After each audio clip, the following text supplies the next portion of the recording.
Habakkuk, chapter 1. The pronouncement that the prophet Habakkuk saw. How long, Lord, must I call for help, and you do not listen, or cry out to you about violence, and you do not save? Why do you force me to look at injustice? Why do you tolerate wrongdoing? Oppression and violence are right in front of me. Strife is ongoing, and conflict escalates. This is why the law is ineffective, and justice never emerges. For the wicked restrict the righteous. Therefore justice comes out perverted. Look at the nations and observe. Be utterly astounded. For I am doing something in your days that you will not believe when you hear about it. Look, I am raising up the Chaldeans, that bitter, impetuous nation that marches across the earth's open spaces to seize territories not its own. They are fierce and terrifying. Their views of justice and sovereignty stem from themselves. Their horses are swifter than leopards and more fierce than wolves of the night. Their horsemen charge ahead. Their horsemen come from distant lands. They fly like eagles, swooping to devour. All of them come to do violence. Their faces are set in determination. They gather prisoners like sand. They mock kings, and rulers are a joke to them. They laugh at every fortress and build siege ramps to capture it. Then they sweep by like the wind and pass through. They are guilty. Their strength is their God. Are you not from eternity, Lord my God? My Holy One, you will not die. Lord, you appointed them to execute judgment. My rock, you destined them to punish us. Your eyes are too pure to look on evil, and you cannot tolerate wrongdoing. So why do you tolerate those who are treacherous? Why are you silent, while one who is wicked swallows up one who is more righteous than himself? You have made mankind like the fish of the sea, like marine creatures that have no ruler. The Chaldeans pull them all up with a hook, catch them in their dragnet, and gather them in their fishing net. That is why they are glad and rejoice. That is why they sacrifice to their dragnet and burn incense to their fishing net. For by these things their portion is rich and their food plentiful. Will they therefore empty their net and continually slaughter nations without mercy? Chapter 2. I will stand at my guard post and station myself on the lookout tower. I will watch to see what he will say to me, and what I should reply about my complaint. The Lord answered me, write down this vision, clearly inscribe it on tablets, so one may easily read it. For the vision is yet for the appointed time. It testifies about the end, and will not lie. Though it delays, wait for it, since it will certainly come, and not be late.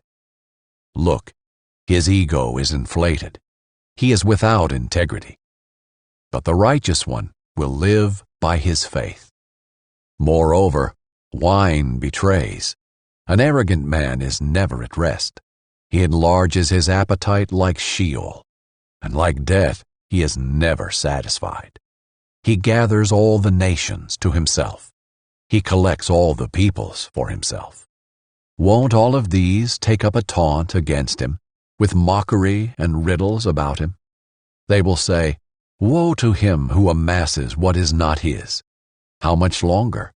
And loads himself with goods taken in pledge. Won't your creditors suddenly arise, and those who disturb you wake up?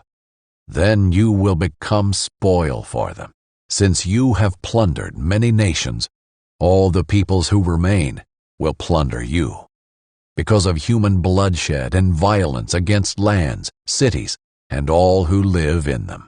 Woe to him who dishonestly makes wealth for his house, to place his nest on high, to escape the grasp of disaster. You have planned shame for your house by wiping out many peoples, and sinning against your own self. For the stones will cry out from the wall, and the rafters will answer them from the woodwork. Woe to him who builds a city with bloodshed and founds a town with injustice. Is it not from the Lord of armies that the peoples labor only to fuel the fire, and countries exhaust themselves for nothing? For the earth will be filled with the knowledge of the Lord's glory, as the water covers the sea. Woe to him who gives his neighbors drink, pouring out your wrath and even making them drunk, in order to look at their nakedness. You will be filled with disgrace instead of glory. You also drink and expose your uncircumcision. The cup in the Lord's right hand will come around to you, and utter disgrace will cover your glory. For your violence against Lebanon will overwhelm you. The destruction of animals will terrify you, because of your human bloodshed and violence against lands, cities, and all who live in them. What use is a carved idol after its craftsman carves it? It is only a cast image, a teacher of lies. For the one who crafts its shape trusts in it and makes worthless idols that cannot speak. Woe to him who says to wood, "Wake up," or to mute stone, "Come alive." Can it teach? Look, it may be plated with gold and silver, yet there is no breath in it at all. But the Lord is in his holy temple. Let the whole earth be silent in his presence. Chapter 3. A prayer of the prophet Habakkuk, according to Shigionoth. Lord, I have heard the report about you. Lord, I stand in awe of your deeds. Revive your work in these years.